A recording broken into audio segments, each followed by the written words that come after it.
जितना जल्दी कांग्रेस पार्टी खत्म हो जाए वो भारत के लोकतंत्र के लिए बहुत अच्छा होगा।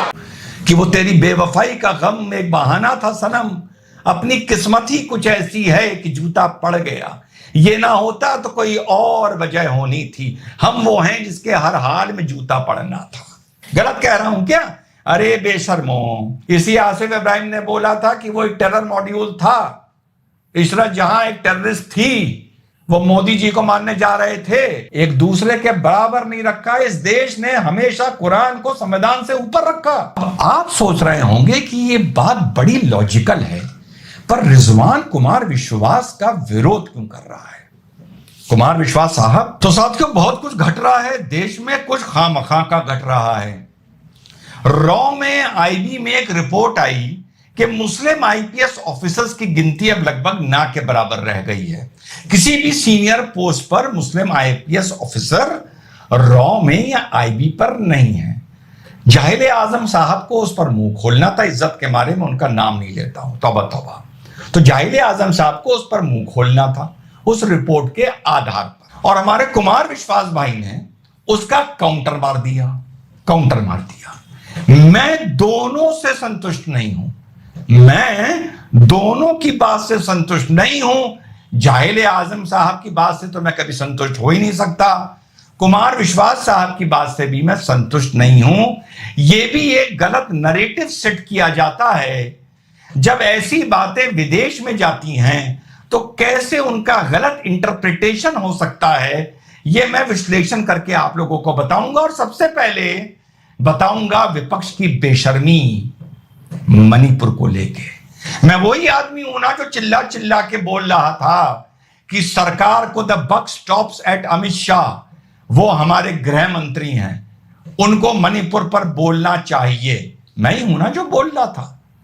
लेकिन संतुलित दिमाग के हमारे फॉलोअर्स ने, सब्सक्राइबर्स ने, भाइयों ने, बहनों ने, संतुलित दिमाग के हिंदुस्तानियों ने मेरी बात को सराहा और कहा नहीं रिजवान आप सही कह रहे हैं।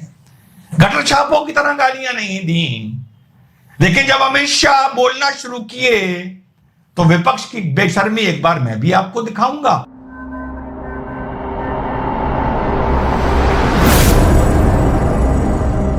हेलो नमस्कार सत श्री अकाल अस्सलाम वालेकुम, कैसे हैं जनाब? धत तेरे की गटर छापो। तो साहब मैं वो शख्स हूं जो चिल्ला चिल्ला के बोल रहा था the buck stops at Amit Shah sahab, the home minister, और उन्हें इस पर कम से कम एक बयान देना चाहिए, पार्लियामेंट में बोलना चाहिए। इसके अलावा कि धरातल पर भी और सख्त कार्रवाई होनी चाहिए। इस पर मैं कल वीडियो एक और बनाऊंगा, डरता या छुपता नहीं हूं मैं। तो अमित शाह साहब पार्लियामेंट में बोलने गए और उस विपक्ष की, अब आज मैं ये बात भी बड़ी जिम्मेदारी से बोल रहा हूं कि विपक्ष की बेशर्मी देखो। मेरा विपक्ष के सभी सम्मानीय सदस्यों से मेरा आग्रह है कि एक बहुत संवेदनशील मुद्दे पर काफी सदस्यों ने, सत्ताधारी दल के और विपक्ष के दोनों ओर के सदस्य ने चर्चा की मांग की है। मैं सदन में चर्चा के लिए तैयार हूं।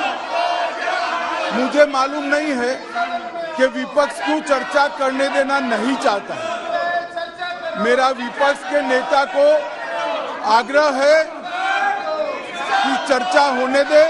ऐसी बेशर्मी की आप कल्पना कर सकते थे? क्या बदकिस्मती है इस देश की, क्या डेमोक्रेसी है इस देश की, क्या विपक्ष है इस देश का। तो 1.5 महीने से कह रहा था बोलो बोलो बोलो, और जब गृह मंत्री बोलने आता है तुम उसे सुन नहीं रहे हो। थूकने का, लानत भेजने का मन चाहता है कभी कभी ऐसे विपक्ष पर। तो साहब घटना यह है कि एशियन एज एक पोर्टल है, उसने एक न्यूज डाली। मैं फुल स्क्रीन पर उसको फ्लैश कर रहा हूं, बैकड्रॉप में मैं बोलता रहूंगा। After decades, the country's intelligence bureau will have no senior police IPS officer in important positions. The last Muslim IPS officer in the premier agency, S.A. Rizvi, special director, found his tenure curtailed last week when he was eased out and appointed advisor, NDMA. It has been noticed that the number of Muslim IPS officers in IB has dwindled significantly in recent years. This is in sharp contrast to the earlier regimes when Asif Ibrahim could rise to the rank of IB director, or Raiful Alam, an Assam cadre IPS officer, could hold key position during his deputation with the agency. तो Asian as portal ने ये news निकाली कि रिजवी साहब जो एक आखिरी एक सीनियर ऑफिसर बचे थे आईबी में, उनको वहां से हटा दिया गया है। और एशियन एज ने कहा ये उस दौर से बिल्कुल भी ये दौर नहीं मिलता है, पहले के दौर से जब आसिफ इब्राहिम जैसे आईपीएस ऑफिसर्स डायरेक्टर आईबी हुआ करते थे और राइफुल आलम जैसे सीनियर पोजीशंस लिया करते थे इंटेलिजेंस एजेंसीज में। यानी एशियन एज ने यह बताने की कोशिश करी कि अब का जो दौर है ये मुसलमानों के खिलाफ है, और पहले का दौर, बड़ा इंपॉर्टेंट बात है, आसिफ इब्राहिम का दौर, राइफुल आलम का दौर, ये वो दौर था जब मुस्लिम्स को ऊंचे ऊंचे पोस्ट तक पहुंचाया जाता था, ले जाके बिठाया जाता था। अच्छा भाई, अब साथियों इस न्यूज का समर्थन करते हुए जनाबे आली लिखते हैं, this is for the first time in decades there won't be any Muslim officers in Intelligence Bureau senior leadership. It is a reflection of the suspicion with which BJP sees Muslims. IB and RAW have been exclusive Majoritarian institutions. You constantly demand proof of loyalty from Muslims. अब इस खबर का समर्थन करते हुए जनाबे आली ने लिखा कि अब वो दौर नहीं रहा जैसा एशियन एज बता रहा है, और ये पता चल रहा है कि अब कैसा दौर शुरू हो गया है, मेजोरिटेरियन दौर शुरू हो गया है, यानी हिंदुत्ववादी दौर शुरू हो गया है। अच्छा, अब सवाल उठता है, इसमें आसिफ इब्राहिम बड़े चर्चा में रहे हैं, उन्हीं का मैं केस पकड़ के चलता हूं कि आसिफ इब्राहिम साहब किसके दौर में थे? कांग्रेस के दौर में थे। ठीक, अब इसका मतलब यह हुआ कि आज ओवैसी बोल रहा है कि अब पहले जैसा दौर कहां रहा जब मुस्लिम ऑफिसर्स को टॉप पोजीशन मिली करती थी। अब तो ये हिंदुत्ववादी मेजोरिटेरियनवादी ये सब सरकारें आ गई हैं जो मुसलमानों को आईबी और रॉ से किनारे कर रही हैं। यानी कांग्रेस ने अपनी बात मुसलमानों के लिए साथ निभाई थी, यही मतलब हुआ ना पुराने दौर में। अब देख लेते हैं तड़पती हुई बिलबिलाती हुई आत्मा कांग्रेस के बारे में क्या कह रही है। भाई भाजपा को तो इसने गाली दे दी, भाजपा तो को तो कह दिया कि ये दौर पहले इसके से दौर जैसा कहां है, मेजोरिटेरियन है, मोदी का है, अमित शाह का है, योगी का है, तो वो दौर ये खराब है, तो पिछला वाला तो अच्छा था ना। कहीं तो संतुष्ट होना पड़ेगा ना, कहीं तो तसल्ली रखनी पड़ेगी ना, कहीं तो इस वतन का शुक्रिया करना पड़ेगा ना, या हर जगह मातम करते रहोगे? हाँ, हर जगह मातम करते रहोगे। अब पुराने दौर की यानी कांग्रेस के दौर की, आसिफ इब्राहिम के दौर की समय की बात करने वाला जो उस दौर की तारीफ कर रहा है, उस दौर में सरकार कांग्रेस की थी। अब फितरत देख लो।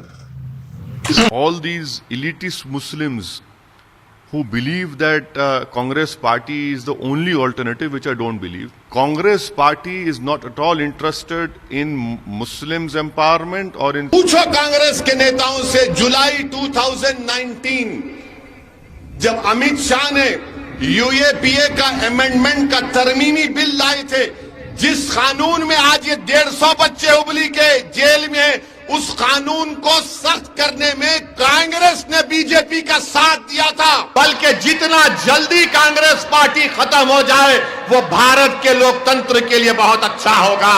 ठीक सुन लिया, ये वो फितरत है जिसकी मैं बात करता हूं।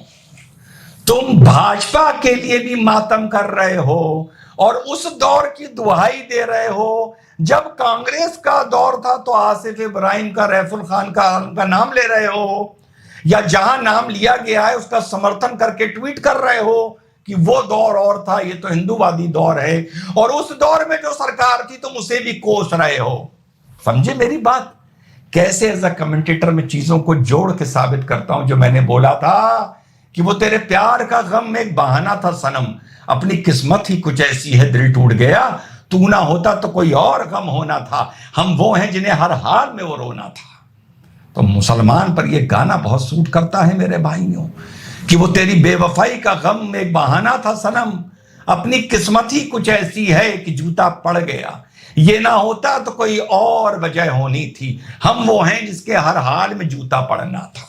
गलत कह रहा हूं क्या? अरे बेशर्मो, एक बात बताओ, तुम अगर भाजपा से नाराज हो तो तुम इससे पहले की रिजीम की दुआई दे रहे हो, तुम उसी से खुश हो जाते यार। तुम इसे भी कोस रहे हो, उसे भी कोस रहे हो, उसकी दुआई दे रहे हो। तुमको जाहिल ना कहूं तो और क्या कहूं, तुम्हें जाहिल आजम ना कहूं तो तुम्हें क्या कहूं, और तुम्हें मानने वालों को लश्कर जाहिला का सदस्य ना कहूं तो क्या कहूं। अब थोड़ा सा देख लेते हैं कि जब आसिफ इब्राहिम, कुमार विश्वास भाई पर बाद में आऊंगा कि उनकी बात पर मुझे क्या आपत्ति और घोर आपत्ति है, पूरा देखिएगा, घोर आपत्ति बता रहा हूं। अब जब आसिफ इब्राहिम साहब को वैसे मोदी जी ने भी नियुक्त किया था, आप ये देख रहे हैं फुल स्क्रीन पर, as an adviser to NSA, आप साउथ एशिया को लेके, अफगान पाकिस्तान को लेके, फलाने फलाने को लेके मोदी जी ने भी नियुक्त किया था। तुमने क्या मोदी जी का शुक्रिया किया था? तुमने जब ये नियुक्ति हुई थी तो इस सरकार का शुक्रिया किया था? नहीं किया था, क्योंकि तुम शुक्रिया करने के आदी ही नहीं हो, तुम आदी ही मातम करने के हो, तुम आदी ही मातम करने के हो। खैर, उसके बाद उनका टेन्योर खत्म हो गया। तो जब आसिफ इब्राहिम साहब को आईबी का डायरेक्टर बनाया गया था, तो देखिए, मैं फ्लैश कर रहा हूं, हमारे होम मिनिस्टर शिंदे साहब ने क्या कहा था कि देखो, हमने इस मुसलमान को आईबी का डायरेक्टर बनाया है जो किसी भी सरकार ने आज तक नहीं किया आजादी के बाद, और हमने करके दिखाया जो नेहरू और इंदिरा ने भी नहीं किया। जब तुम पोस्ट देते हो, अब मैं कांग्रेस पर आ रहा हूं, फिर एक ट्विस्ट है कहानी में, ओवैसी का ट्विस्ट तो मैंने बता दिया। जिस दौर को अच्छा बता रहा है उसी दौर की सरकार को गालियां देता है, और जिस दौर को बुरा बता रहा है उस दौर की सरकार को भी गालियां देता है। और इसी दौर की सरकार जब आसिफ इब्राहिम को एनएसए का एडवाइजर बनाती है तब भी गालियां देता है और मातम करता है। तो ये बात खत्म हो गई। अब कांग्रेस पे आ जाओ। कांग्रेस जब मुसलमानों को पोस्ट देती है तो इस तरह से उनकी नुमाइश करती है, ए मुस्लिम आईबी डायरेक्टर, और बताती है कि ये काम तो देखो किसी ने नहीं किया जो हमने करके दिखाया। अब अगर मुसलमान का हितैषी थी कांग्रेस, तो फिर 70 साल में पहला डायरेक्टर क्यों रखा गया? 4-5 होने चाहिए थे। मैं तो कहता हूं उनका कोई ना धर्म होती है, ना जात होती है, ना फौजी की, ना आईबी डायरेक्टर की, ना जज की, किसी की नहीं होती। पर कांग्रेस ही ये बात बोल रही है। एक नया ट्विस्ट आ गया कि मुस्लिम बनाया। तो फिर ये पूछो, नेहरू और इंदिरा ने क्यों नहीं बनाया? तुमने क्यों बनाया पहली बार? क्या इससे पहले अच्छे आईपीएस ऑफिसर्स नहीं थे? ये एक दूसरा ट्विस्ट है। अब तीसरा ट्विस्ट बता दूं।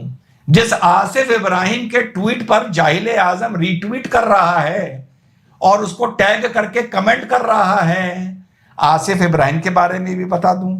इशरत जहां याद है ना, वो इनकाउंटर था, फेक था, एक्चुअल था, वो भूल जाओ।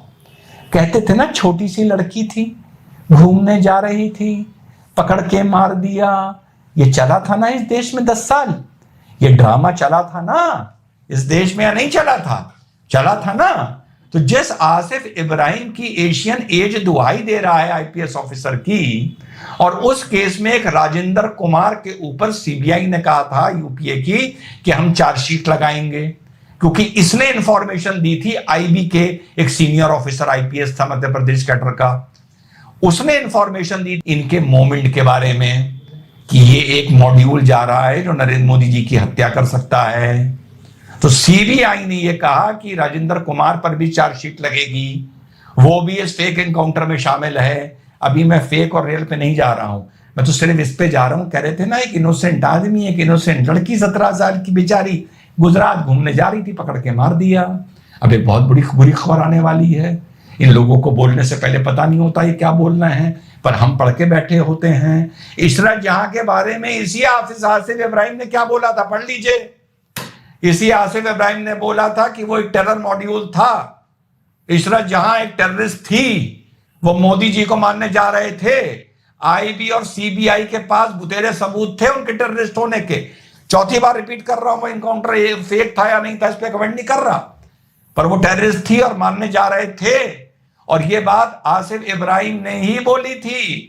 और आसिफ इब्राहिम ने बोला था राजेंद्र कुमार पर मुकदमा नहीं चलना चाहिए, ये आईबी का तरीका होता है इंटेलिजेंस जमा करने का और आगे एजेंसीज को देने का। अगर आपने राजेंद्र कुमार को इनकाउंटर केस में फंसाया तो पूरी आईबी पर गलत असर पड़ेगा। अब बोलो बेटा, अब बोलो। तो जिस एशियन एज की रिपोर्ट में आसिफ इब्राहिम को ताना जा रहा है और जाहिले आजम उसको और तान रहे हैं, तो बेटा वो तो बोल के गया था कि इशरत जहां टेररिस्ट थी। अब ये बात जाहिले आजम को पता नहीं होगी, ये बात जाहिले आजम को पता नहीं होगी। तो अगर आसिफ इब्राहिम की बात कर रहे हो तो फिर आज से इशरत जहां को टेररिस्ट मानना शुरू कर दो। ठीक, अब मैं अपनी बात खत्म करता हूं और आता हूं कुमार विश्वास साहब पर। जाहिले आजम की इस बात पर कुमार विश्वास साहब ने एक हिंदी में ट्वीट किया कि वकील साहब सब बातें तो ठीक है, आप पढ़ते जाइए, बस इतना बता दीजिए कि अगर मुल्क में और इस्लाम को चुनना हो तो आप किसको चुनेंगे, और संविधान और कुरान को चुनना हो तो आप किसको चुनेंगे। पढ़ लिया आप लोगों ने, किनारे लगा देता हूं, पढ़ते रहिएगा। अब आप सोच रहे होंगे कि ये बात बड़ी लॉजिकल है, पर रिजवान कुमार विश्वास का विरोध क्यों कर रहा है। कुमार विश्वास साहब, ये गलत नरेटिव आप सेट कर रहे हैं। आप बहुत महान कवि हैं, बहुत अच्छे वक्ता हैं, पर एक जगह आपको रोकना और टोकना चाहूंगा। और कुमार विश्वास के चाहने वालों कमेंट करके बताना क्या मैं सही हूं जो मैं कुमार विश्वास को रोक रहा हूं और टोक रहा हूं और आपत्ति कर रहा हूं। कि साहब उन्होंने कहा कि आप मुल्क पहले चुनेंगे या इस्लाम पहले चुनेंगे अगर एक को छोड़ने की बात की जाए। यार ये चीज जब विदेश में जाती है ना तो ऐसा लगता है या ऐसा इसका अनुवाद या इंटरप्रिटेशन हो सकता है कि क्या ये मुल्क मुसलमानों को इस्लाम छोड़ने के लिए कह रहा है कि अगर तुम्हें हिंदुस्तान में चैन से रहना है तो तुम्हें इस्लाम छोड़ना पड़ेगा। तभी ये बात उठ रही है, ये एक इंटरप्रिटेशन हो सकता है। ये बोलना गलत है कुछ कुमार विश्वास साहब। इस देश ने 5000 साल किसी से अपनी मान्यताओं को छोड़ने को नहीं कहा, बल्कि उनकी मान्यताओं को अपनाया। और आज भी ये देश किसी मुसलमान से के सामने ये शर्त नहीं रखता जैसी स्पेन में या कहीं रखी गई थी कि या तुम मुल्क चुनो या तुम अपना मजहब चुनो, और अगर तुम मुल्क नहीं चुनते या तो तुम कन्वर्ट हो या तुम ये देश छोड़ दो। आपकी इस बात से आप इतने मजे हुए वक्ता हैं, ऐसी गलती ना करिए। इसका इंटरप्रिटेशन यही आगे जाएगा कि क्या यहाँ के मुसलमानों को इसके लिए दबाया जा रहा है कि इस्लाम छोड़ दो। पहली चीज। दूसरी चीज, कुमार विश्वास साहब ने लिखी कि आप संविधान को पहले मानेंगे या कुरान को पहले मानेंगे। इस देश ने कभी कुरान को संविधान के बगल में नहीं रखा साथियों। गौर से समझना मैं जो आप लोगों से बात कर रहा हूं। हमारे देश ने कभी भी कुरान और संविधान को एक दूसरे के बराबर नहीं रखा। इस देश ने हमेशा कुरान को संविधान से ऊपर रखा। इस देश ने आर्टिकल 25 ने, आर्टिकल 29 ने और 44 आर्टिकल को पीछे धकेलते हुए इस देश को में कुरान को संविधान से ऊपर रखा। वो तो बदकिस्मती हुई कि कुरान के नाम पर जब गलतियां करनी लोगों ने शुरू करी और बेशर्मी करनी शुरू करी। और आज की तारीख में भी संविधान और कुरान की आपस में कोई टक्कर नहीं है, कोई लड़ाई नहीं है। अगर हम घर में रहेंगे तो हम कुरान मानेंगे, जब घर के बाहर हम कदम रखेंगे तो हम संविधान मानेंगे। ये वो चीन की तरह या पहले के स्पेन की तरह 1000 साल पहले या आज के चीन जंगाई रीजन की तरह नहीं है कि कोई घरों में घुस के हमारे कुरान फाड़ देगा या हमारे कुरान बदल देगा या हमारे घर से हमारे कुरान ले जाएगा या कुरानों को एडिट कर देगा, अमेंड कर देगा। तो ये दोनों बातें ये दिखाती हैं कि एक हिंदू एक मुसलमान से ये ऐसी बात बोल रहा है कि यार तुम संविधान मानो या कुरान मानो। इसका मतलब इनडायरेक्टली ये प्रेशर डाला जा रहा है कि तुम कुरान छोड़ो और संविधान मानो। तो ये भी कुमार विश्वास साहब टेक्निकली गलत है। एक अधिवक्ता की जो नजर होती है या अकल होती है, उस नजर और अकल से आपकी तरफ नजर कर रहा हूं। अपनी बात को बाइज्जत, आप बहुत ख्याति प्राप्त है भाई, हम क्या है आपके सामने। इस देश ने ना कभी इस्लाम को मुल्क के आगे बलि चढ़ाया, इस देश ने ना कभी कुरान को संविधान के आगे बलि चढ़ाया। गलती यह हुई कि इस्लाम और कुरान के मानने वालों ने कभी कभी इस देश को और संविधान को बलि चढ़ाया। अब चलते चलते चलो मान लिया जो एशियन एज ने लिखा वो ठीक है, चलो मान लिया, पर इसकी वजह तक पहुंचने की कोशिश की और ये बात वो साबित करती है जो मैं हमेशा से बोलना आया हूं कि गटर छापों के चलते इस देश के वतन परस्त और अच्छे मुसलमानों का नुकसान हो रहा है। शायद इसी तरफ इशारा कर रही है एशियन एज की रिपोर्ट, जिसपे जाहिल आजम बोल रहा है, इसी की तरफ कर रही है। पत्थरबाजों का समर्थन करोगे, सरकार की हर नीति के खिलाफत का समर्थन करोगे। अगर कहीं ट्रेन एक्सीडेंट होगा तो तुम्हारे मीम और तुम्हारे कमेंट तुम्हारे दिल में क्या चल रहा है इसकी गवाही देंगे। अगर ऑक्सीजन खत्म होगी तो तुम्हारे दिल में क्या चल रहा है तुम्हारी फेसबुक पोस्ट और तुम्हारी ट्विटर इस बात की गवाही देंगे। ठीक, बालाकोट होगा तो कितने वहां आतंकवादी मारे गए, इस बात पर जो तुम्हारे मीम और तुम्हारे कमेंट होते हैं तुम्हारे दिल में क्या इस बात की गवाही देंगे। ठीक, कश्मीर के पत्थरबाजों के खिलाफ सरकार फैसला लेगी तो तुम्हारे कमेंट और तुम्हारे मीम तुम्हारे दिल में क्या चल रहा है उसकी गवाही देंगे। हिंदुस्तान पाकिस्तान के मैच में अब तो तुमने बंद कर दिया मजबूरी में, पर तुम्हारे दिल में क्या चल रहा है ये तुम्हारी हरकतें इसकी गवाही देती हैं और दुनिया इस बात को जानती है।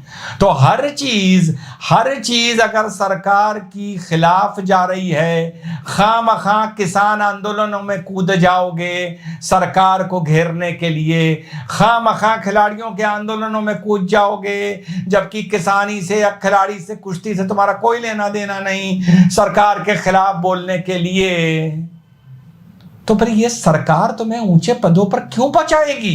तुम कितने बेशरम हो जो चीजें ये मांगते हो सरकार से। कितनी बार मैंने बोला है, अगर तुमने कसम खा रखी है कि तुम्हें सरकार को डुबोने के लिए ये देश डुबोना पड़े तो तुम पीछे नहीं हटोगे, और तुम उसी सरकार से फिर भीख मांगने लगते हो कि एमएलए को टिकट कितने दिए, एमपी को टिकट कितने दिए, मुस्लिम मंत्री कितने बनाए, मुस्लिम आईपीएस कितने हैं, रॉ में कितने मुसलमान हैं, आईबी में कितने मुसलमान हैं। फिर बेशर्मो ये बातें कटर छापो करते क्यों हो? तसल्ली करके सब्र करके किनारे बैठ जाओ ना। जिसको कोसते हो उसी से मांगते हो, जिसको कोसते हो उसी से मांगते हो, तुम्हें शर्म नहीं आती। और अगर ये बात एशियन एज की सही है और सरकार ऐसी नीति पर चल रही है तो सरकार से ज्यादा इसकी वजह तुम्हारे नेता, तुम्हारे मौलाना, तुम्हारे पढ़े लिखे जाहिल आजम जैसे लोग, तुम्हारे गटर छाप पत्रकार और तुम गटर छापो हो जिन्होंने मुसलमान की इज्जत की फजीयत करवाई है। जय हिंद, वंदे मातरम, खुदा हाफिज।